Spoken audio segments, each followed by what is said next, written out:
Configuration management. This lesson is about knowing what is actually running in your production environment and being able to prove it matches what was approved. The scene. You pull the approved change records for a production server and compare them against how the server is actually configured.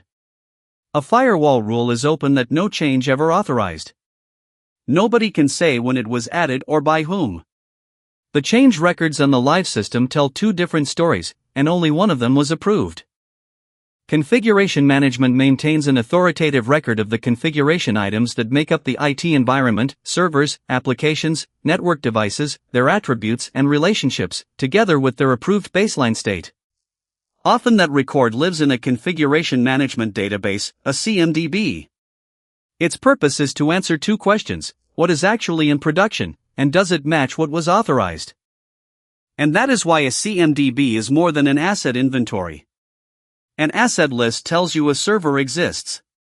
Configuration management records the approved state, the baseline, against which the real world can be compared. Recording the authorized state is the whole point. Now the distinction the exam relies on, because these two are constantly confused. Change management is the process. It assesses, authorizes, and controls a change before it happens. Configuration management is the record. It captures what the environment actually is, after changes have happened. They are designed to work together. Every authorized change should update the configuration record, so the baseline stays current. Change management says what should have changed, configuration management shows what did. And reconciling the two, comparing the live configuration against the record of approved changes, is exactly how unauthorized change is detected. Which is where the open firewall rule is caught. A production configuration that differs from the baseline with no corresponding change record is the signature of an unauthorized change. That mismatch is not noise, it is the thing configuration management exists to surface. And it means one of two things, both findings. Either something was altered without going through change management, or the records are not being maintained. Both are findings, and both are what configuration management is there to expose.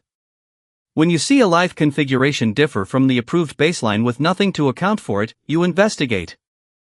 Without a maintained baseline, the organization is blind to all of this.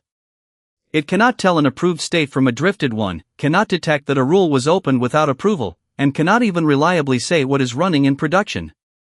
So the baseline changes the question you can ask. It turns a vague "the server looks fine" into a testable statement: the server matches its authorized state, or it does not. That is the shift from impression to evidence. So carry this away. Change management authorizes a change, configuration management records what the system actually is, and it is the reconciliation between them that catches what slipped through. An unexplained difference from the baseline is a potential unauthorized change to investigate, not something to wave away.